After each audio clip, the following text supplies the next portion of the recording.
De retour donc sur scène, en compagnie de deux éminentes figures de l'écosystème freelance français, Inde El Idrissi et Vincent Huillet.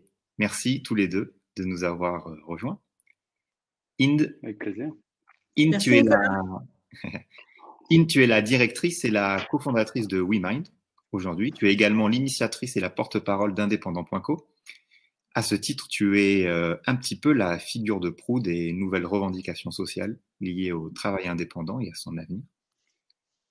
Vincent, tu es CEO et cofondateur de Malte et à ce titre, tu as aidé à transformer le marché du travail des freelances grâce à un modèle de plateforme libre, aujourd'hui leader en Europe.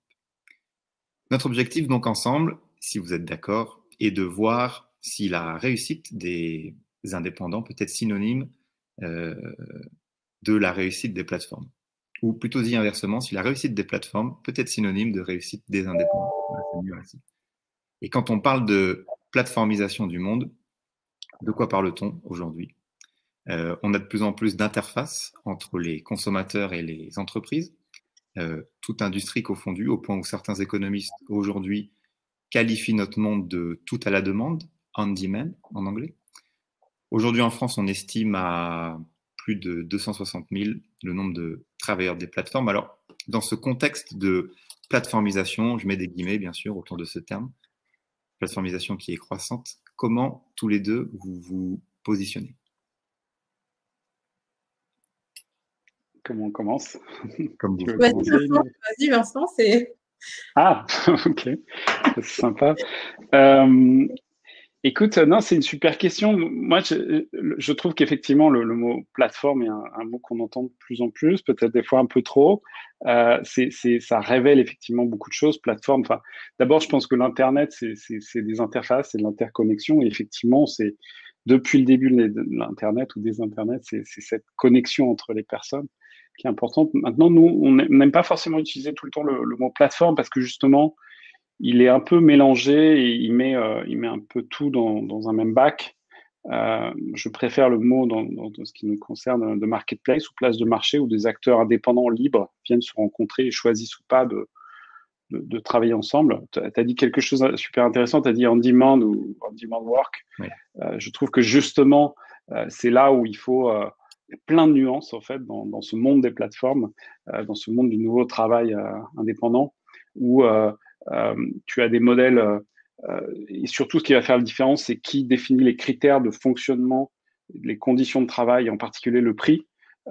Tu as des plateformes de VTC, des plateformes de livraison à la demande, qui pourraient peut-être, qui n'ont pas d'autres modèles possibles, je n'en sais rien, ça c'est leur sujet, mais qui fonctionnent avec un modèle où la plateforme définit comment tu dois travailler, tu vas d'un point A à un point B, voilà le prix, voilà la commission que je vais prendre et voilà la marge qui te reste. Et tu as des plateformes totalement différentes, et c'est le cas de la nôtre. Si on devait faire simple, il y a un modèle top-down qui est un modèle Uber, un modèle bottom-up qui serait un modèle peut-être Airbnb pour prendre des choses connues, où le travail des indépendants va être amplifié et va donner une nouvelle vitrine qui n'est pas la seule, une nouvelle vitrine à ces indépendants et sur lequel ils vont pouvoir construire une réputation, ils vont pouvoir trouver des services qui vont leur protéger leur paiement, etc. Et voilà, je pense qu'on reviendra un peu dessus, mais je pense qu'il y a plein de choses dans ce monde qui sont assez différents. En tout cas, ce qui est sûr, c'est que qu'on conduise une voiture ou qu'on soit développeur, peut-être le point commun, c'est que les plateformes te donnent accès plus facilement à un pool de clients. Encore une fois, avec des modèles très différents, mais te donnent accès à un pool de t'étend, du moins, ton pool de clients que tu aurais eu dans le monde pré-plateforme ou pré-internet, si on peut dire. Ouais, tout à fait, tout à fait. Merci Vincent. Et toi, Aïn, pour te reposer évidemment la question, donc dans ce contexte de plateformisation croissante et dans ton travail actuel, comment tu te positionnes là-dessus? Ben moi, en fait, chez WeMind, on a à la base, parce que c'est ma première activité, en fait, chez WeMind, il y a énormément de freelance, plutôt développement informatique et consulting, enfin tous les communications, graphistes, etc. Donc c'est les métiers que je connais le mieux à la base. Et donc c'est vrai que beaucoup de ces freelances ont un profil sur Malte, même si Malte va pas forcément avoir la totalité de leur clientèle, mais qui vont avoir un profil sur Malte, être présents sur des plateformes. Il y en a beaucoup qui me disent que ça les a aidés à démarrer ou que ça leur apporte des clients régulièrement et qui sont vraiment très contents de leur expérience sur cette plateforme. Enfin, j'ai eu globalement plutôt des retours positifs. Maintenant, quand on parle de plateformisation, et du coup, c'est ce que disait Vincent, beaucoup de gens pensent à Uber, à Deliveroo, à ce type d'entreprise. Et donc, déjà, on est sur des marchés qui sont très différents et on a des problématiques qui sont très différentes. Typiquement, par exemple, si j'ai besoin de quelqu'un pour faire une livraison, mon objectif, c'est que la livraison, elle coûte le moins cher possible, par exemple. Si j'ai besoin d'un consultant en stratégie, j'ai pas besoin du consultant en stratégie le moins cher possible. J'ai besoin du consultant en stratégie qui va m'apporter la meilleure stratégie, par exemple. Pareil pour le graphisme, la communication, etc. Donc, en fait, tu as des métiers qui, à la base, sont hyper différents. Et donc, les plateformes qui vont se créer autour des métiers, elles vont fonctionner aussi d'une manière différente. Cependant, une fois qu'on a dit qu'il y a plein de différences, et ben, il y a aussi des points communs. Déjà, les points communs, c'est que nous sommes tous des êtres humains.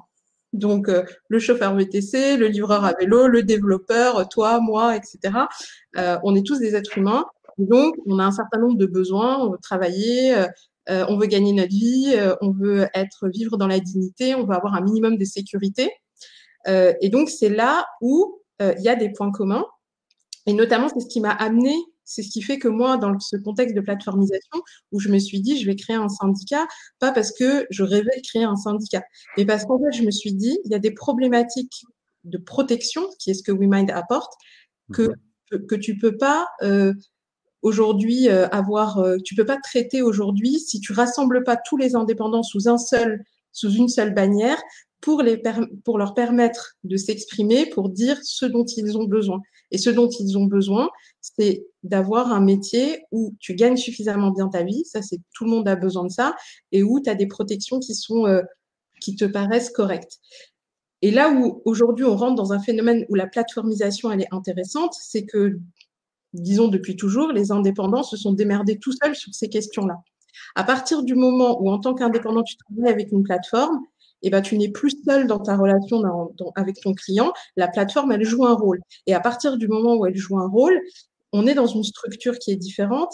Et du coup, il faut repenser la protection de l'indépendant et les droits de l'indépendant.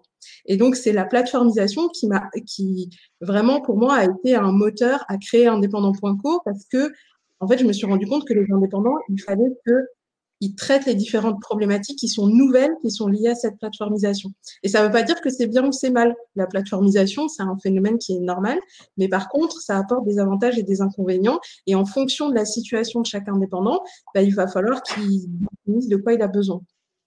Ok, parfait. Alors parlons-en. Le thème de cette conférence, comme vous le savez, c'est la réémergence des indépendants.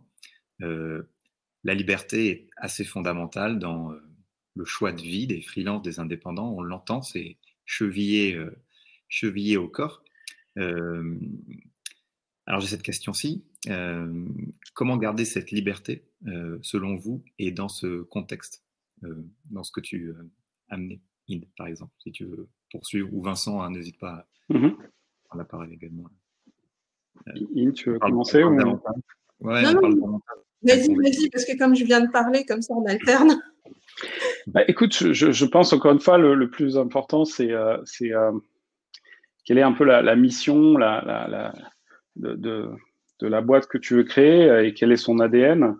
Moi, j'ai créé Malte avec 2 anciens freelances. Moi, j'étais plutôt côté entreprise, PME, à chercher des freelances et deux freelances qui cherchaient des missions, qui en trouvaient parce qu'ils étaient développeurs, mais qui en trouvaient souvent avec des modèles très opaques via des brokers, via des ESN. Donc, des modèles quelque part de plateforme, mais de plateforme offline et de plateforme qui, je pense, n'avaient pas toutes les vertus que peut amener l'Internet. Donc, je pense que ça dépend un peu de d'où tu viens un peu et quelles sont tes racines et où tu veux aller. Nous, on a aujourd'hui sur Malte 220 000 freelances dans toute l'Europe, une grosse partie en France, puisqu'on a lancé évidemment en France au début. Comme on disait au début, enfin, comme il disait, ces freelances-là ne travaillent pas exclusivement sur Malte. Malte va leur donner une vitrine. Ils vont des fois trouver des clients sur Malte, ils vont continuer avec eux. D'autres fois, ils vont avoir leur propre réseau et c'est évidemment souvent, et quand on fait des études, leur principale source aujourd'hui de clients. Et puis, ils vont travailler, je sais pas, avec d'autres plateformes, avec des brokers, etc. Donc, je pense que le sujet, c'est de pas être enfermé, c'est de pas être sur un modèle qui t'enferme et qui t'oblige à l'exclusivité. Nous, on n'a jamais demandé, à l'indifférence d'ailleurs d'acteurs offline qui ne sont pas des plateformes online, on n'a jamais demandé d'exclusivité lorsqu'un freelance travaille avec un client et des choses comme ça. Donc, je pense que c'est super important quel est ton ADN. Et si on regarde un peu quelques datas, on sort chaque année une étude sur le freelancing. Donc là, je pense qu'elle va sortir d'ici quelques semaines.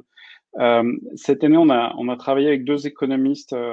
Donc, on est en Espagne et en Allemagne. Donc, un Allemand, l'Institut Max Planck, et une personne en Espagne.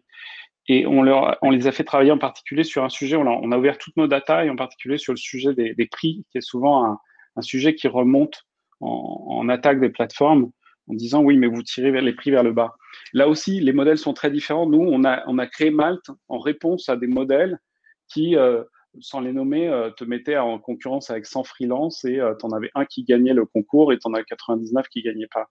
Et on a créé un modèle inversé où c'est le client qui vient chercher le freelance avec une mise en concurrence, enfin du moins comme disait In, les gens viennent regarder le prix, mais regardent pas le prix en premier. Les datas qui sont ressorties, c'est que les 25% de clients, les 25% de freelance, pardon, les plus contactés sur Malte, sont 30 à 40% plus chers que les autres. Pourquoi? Par un phénomène que effectivement, c'est des gens qui ont d'abord parce que c'est un public qui cherche de la compétence et pas du prix, et ensuite parce que ils vont travailler leur réputation sur Malte.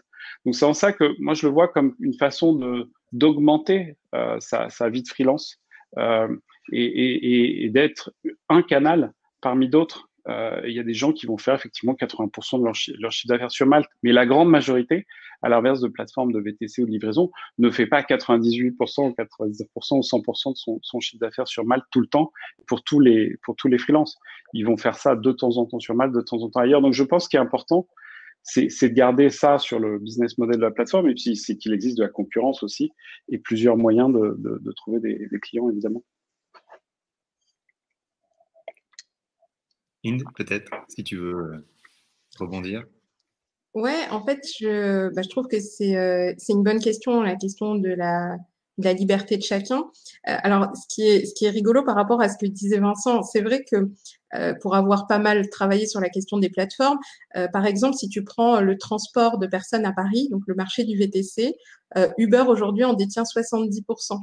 Donc, ce qui fait que, par exemple, aujourd'hui, si tu te lances dans le VTC, tu es un peu obligé de passer par Uber, ou alors tu peux devenir, par exemple, tu peux créer ta propre carte, créer ton propre site internet, trouver tes propres clients, mais c'est beaucoup plus difficile. Ça reste possible, mais c'est beaucoup plus difficile parce que Uber, quand même, prend 70% du marché. Et du coup, pour donner un deuxième exemple, qui est parce que souvent, on pense que les plateformes, ça va être réservé à certains métiers, donc typiquement le VTC ou la livraison.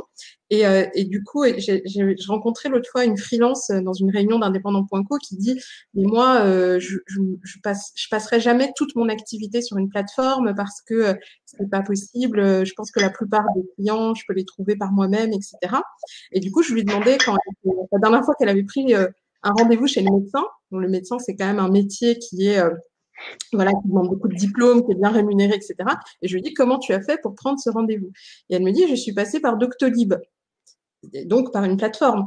Et je pense que personne, enfin, Doctolib a très bonne image dans la presse, une très bonne image auprès du public, une très bonne image auprès des médecins. Moi, quand je vais chez mon médecin et que c'est lui qui prend le rendez-vous, il le prend sur Doctolib. Donc, c'est même pas moi qui vais sur Doctolib, c'est lui qui y va.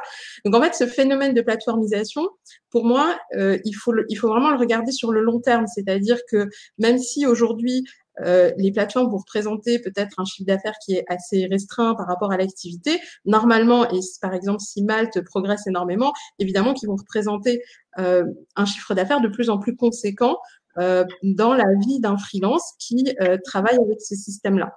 Et donc, c'est pas forcément une mauvaise chose. C'est pas la question est pas là. Donc, la question, elle est comment, dans ce système-là, tu te crées de la liberté.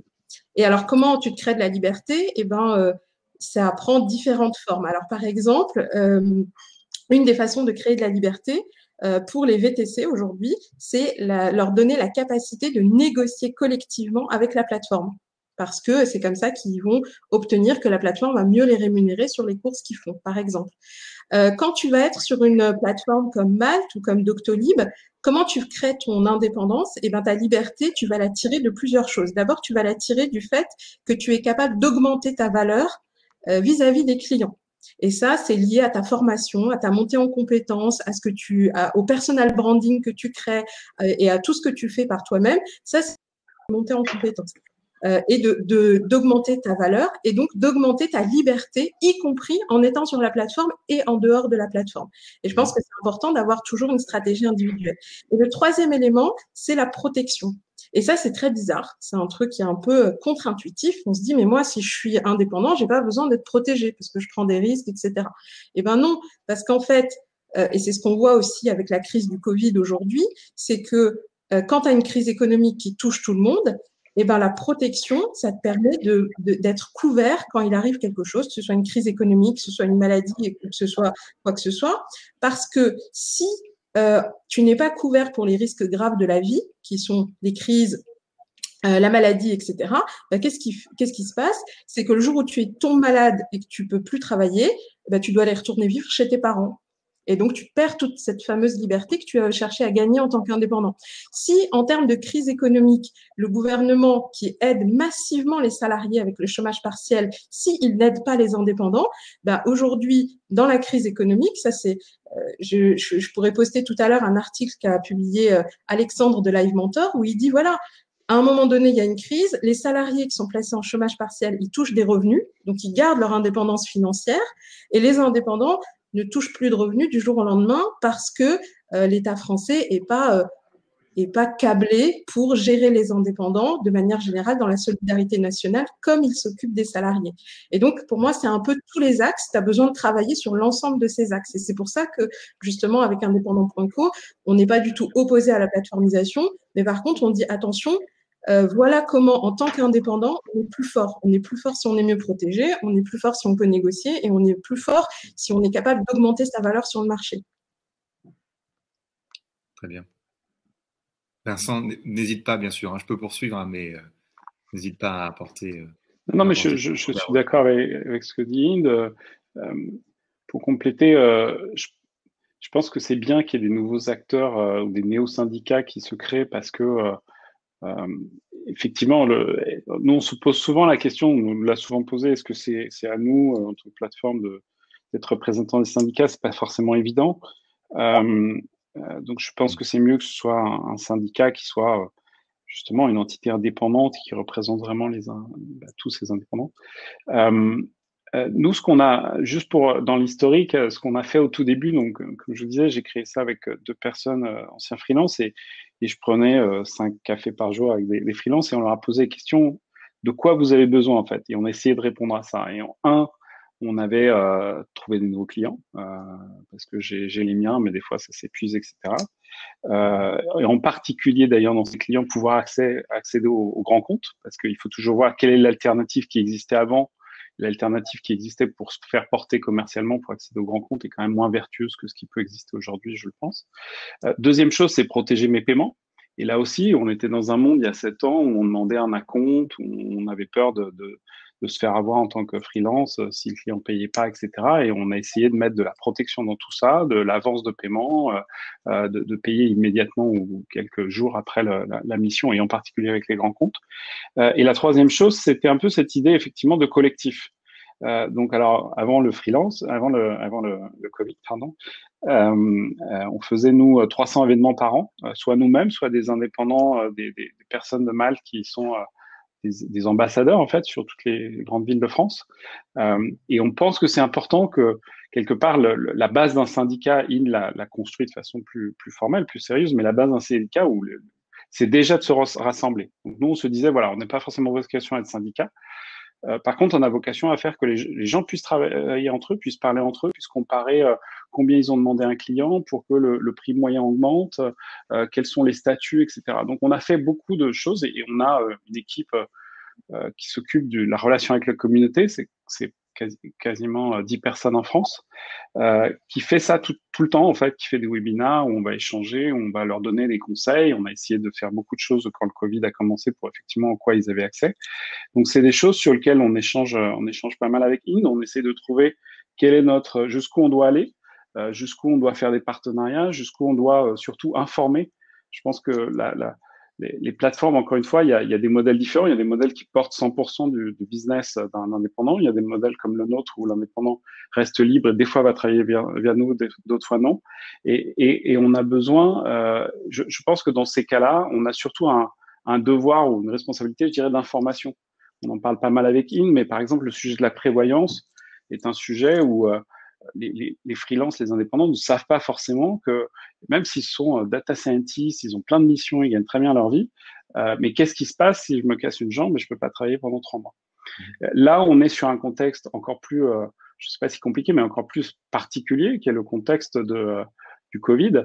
Nous, notre rôle, ça a été d'abord de faire en sorte de parler à tous nos clients pour faire en sorte que les freelances, qu'ils n'annulent pas les missions freelance, et en particulier avec les grands comptes. Dès le début du Covid, on a communiqué avec eux pour dire mais non, au contraire, c'est les indépendants, c'est les freelances qui vont vous aider parce que vous allez devoir vous digitaliser, vous allez devoir vous adapter au télétravail, et ces gens vont vous aider. Et ils ont, je pense, plutôt bien répondu. Après, on sait aussi que effectivement, et là plus sur des clients SMB, enfin PME, on a eu beaucoup d'annulations de missions. Qui sont repartis ensuite, mais voilà, et c'est là où on discute pas mal avec Inde, parce que sur un contexte qui est encore une fois particulier, qui n'est pas forcément prévisible, quelle réponse un peu particulière on doit donner? La réponse, et là je suis d'accord avec Inde, la réponse du chômage partiel pour les salariés, où tout le monde finalement en tant que Français, on va cotiser avec nos impôts pour financer ce chômage partiel. Comment on fait pour les indépendants? Certaines choses ont été faites rapidement. Je comparais, moi je suis maintenant à Munich, je suis ici pour lancer le Malte en Allemagne. Les montants sont beaucoup plus élevés en Allemagne. Après, les conditions d'y accès sont pas forcément plus simples, voire plus compliquées. Donc voilà, je pense qu'on cherche tous. Donc je pense que là-dessus, je rejoins Inès sur le fait qu'on est dans des conditions particulières où il faut, comme on l'a fait pour les salariés, il faut trouver ces solutions pour les indépendants. Ok, très bien. Je poursuis. Bon, on a répondu. Je voulais aborder à un moment un point sur les menaces et bon, j'aurais pu aborder. Tu parlais tout à l'heure des plateformes qui étaient plutôt top-down et celles qui étaient bottom-up. On a bien compris que évidemment celles qui sont cadenassent un peu plus, on va dire la liberté des indépendants. Du coup, on se dit que parfois, plateformisation tend très souvent vers ubérisation. Je mets des guillemets à chaque fois, mais on comprend, je pense, le sens. Hein. Mais bon, vous nous avez tous les deux répondu sur comment s'en défendre et on a compris les actions que vous pouviez mettre en place. Je sais également que au sein d'Indépendant Panko, vous avez comme projet en ce moment un propre fonds de solidarité. Peut-être tu pourras nous en parler, mais je pose voilà, vous pourrez peut-être répondre à tout ce que vous dites là, mais je vous pose aussi une dernière question. Pour vous et pour le long terme, quelle est votre vision sur l'avenir des travailleurs indépendants? Voilà, ça m'intéresse de vous écouter là-dessus, mais vous pouvez rebondir aussi sur ce que je viens de dire. Inde, tu veux peut-être commencer cette fois? Ouais, c'est une question sur. J'ai toujours beaucoup de mal à répondre aux questions sur l'avenir du travail ou de telle ou telle chose. Moi, j'essaie toujours de réfléchir. Non, mais tu as raison. Il faut poser ce genre de questions parce que ça nous force à réfléchir et à essayer de répondre au truc le plus important possible. Non, mais moi, à chaque fois que j'ai ce genre de questions qui sont un peu philosophiques ou prospectives, c'est de quoi demain sera fait. Et donc, en général, de quoi demain sera fait, en général, on ne le sait pas. Donc, je ne sais pas non plus. Mais par contre, on peut dire comment on voudrait que ça soit. Ça, c'est quelque chose qui est que chacun peut faire. Et donc, moi, ce que je me dis, je me rattache beaucoup aux valeurs et à comment moi, en tant qu'être humain, j'ai envie de vivre demain. Comment déjà j'ai envie de vivre aujourd'hui et comment j'ai envie de vivre demain. Et donc, il y a un certain nombre de composantes dont on a besoin dans une vie que tu vas retrouver dans la pyramide de Maslow, c'est-à-dire avoir tes besoins de base de sécurité qui sont cette suite de pouvoir t'épanouir dans ce que tu fais. Et puis à la fin, voilà, la pyramide de Maslow, c'est vraiment avoir la sécurité, avoir des amis et être épanoui dans la vie. C'est à peu près tout ça qu'on recherche tous. Et c'est y compris ce qu'on recherche dans notre travail. Parce que notre travail, c'est la contribution qu'on souhaite apporter aux autres. Parce que tout ce que je peux faire d'autre, à part mon travail, c'est pour moi-même. Quand je fais mes loisirs, quand je fais mes trucs perso, c'est vraiment, je le fais pour moi-même. Par contre, quand je vais chez WeMind et que je travaille, quand je vais chez indépendant.co et que je travaille, et ben, même si c'est du bénévolat, je le fais parce que je veux apporter quelque chose aux autres. Et donc, moi, mon objectif, c'est qu'on ait un monde qui soit quand même plus bienveillant pour tout le monde. Et pour ça, pour avoir un monde qui est bienveillant pour tout le monde, je pense que les indépendants, ils ont besoin de se rassembler, d'avoir conscience du fait de qu'est-ce que ça signifie d'être indépendant en 2020. Notamment, un des trucs que j'explique souvent dans les conférences, c'est que toute notre protection sociale, notre système social a été conçu en 1945 pour des indépendants qui étaient en majorité des agriculteurs en autosuffisance alimentaire. Et aujourd'hui, on a des freelances qui sont développeurs ou qui sont consultants en communication et donc qui ne sont pas du tout dans cette situation. Donc, en fait, on a besoin, pour avoir un monde qui nous soit agréable, on a besoin de connaître ses compétences, on a besoin de se rassembler et on a besoin d'augmenter notre valeur collective. Et donc, je pense que cet avenir-là, il se construit un peu ensemble quand même. Et c'est ça que j'essaye de faire au travers de WeMind, qui est une communauté avec plein de freelances, et au travers de indépendant.co. Et indépendant.co, l'avantage, c'est qu'on a des indépendants dans tous les métiers. On n'a pas que des freelances, on a des garagistes, on a des bijoutiers, on a plein de choses. Et en fait, tout ça, ça fait une énorme richesse. Voilà ma vision sur l'avenir. À toi. Ouais, écoute, moi je sais pas, souvent d'ailleurs quand on parle de future work, c'est toujours en anglais d'ailleurs, future work, et c'est toujours un peu, oulala, demain ça va être difficile, et l'automatisation, l'intelligence artificielle, la robotisation, on va plus avoir de boulot. Je crois pas trop à ça, et je crois, peut-être parce que je suis entrepreneur, je suis optimiste, ou je dois d'être optimiste. Je trouve que là où, et j'ai connu des gens dans ma famille proche qui ont essayé l'indépendance il y a longtemps, et c'était difficile de se lancer, on n'avait pas accès aux mêmes informations, si on n'avait pas de réseau, c'était difficile pour se faire payer, etc. Je crois qu'aujourd'hui, heureusement, on est dans un monde où si on souhaite être indépendant, c'est faisable. Si on souhaite être libre, c'est faisable. Alors, je pense qu'on va pas revenir en arrière. Il y a des crises, etc. Et effectivement, encore une fois, moment particulier, réponse particulière, mais je pense, et on le voit en ce moment, encore une fois, dans l'étude qu'on va sortir, à chaque année, on demande pourquoi les gens sont indépendants. Est-ce qu'ils l'ont fait par défaut? Est-ce qu'ils l'ont fait par choix? En France, on est toujours autour de 90% qui l'ont fait par choix. Et si on prend les gens sur Paris, sur certaines fonctions, on est 97-98%. Donc ça, c'est quand même positif, parce que qu'est-ce qui existait avant? C'était ce truc où on rentrait dans une ESN ou dans une agence, et puis il fallait être, je sais pas, il fallait monter, être directeur de créa, il fallait être directeur de projet, chef de projet, et donc forcément devenir manager. Alors que si j'ai envie de rester individuel contributeur, j'ai envie de rester expert, j'ai envie d'être sur un sujet, d'être le meilleur ou très bon sur ce sujet, aujourd'hui, je crois que c'est faisable et c'est respecté. Et les entreprises cherchent ce type de compétences. Donc ça, c'est, à mon avis, positif. Et encore une fois, même si on passe sur un moment un peu compliqué, je crois que dès l'année prochaine, peut-être parce qu'il y a un vaccin, mais moi, je crois que positivement, au contraire, les entreprises, malheureusement, vont bloquer un peu leur recrutement dans les années ou dans les mois surtout qui viennent, mais vont devoir accélérer sur certains projets, en particulier sur les projets de type digital, tech, etc., et vont du coup avoir accès aux indépendants. Et je pense qu'elles ont compris aussi dans cette crise que les indépendants pouvaient les aider parce que plus habitués à l'agilité, au télétravail, etc. Ils vont réfléchir différemment, en particulier les grands comptes s'adressaient à des grandes entreprises de conseil, des grandes agences et vont pouvoir aujourd'hui réfléchir différemment et aller plus sur cette myriade de différentes compétences qui sont souvent d'ailleurs de meilleur niveau, et vont pouvoir travailler avec ces indépendants. Donc, je pense que l'avenir sera positif. Maintenant, effectivement, on est encore dans des mois, j'imagine bien, pour beaucoup d'indépendants compliqués. Et ça, c'est ce qu'il faut prendre en compte dans le court terme. Mais voilà, mais essayons de être positif. Nous, on revoit là, on voit sur nos chiffres, on voit que ça reprend bien.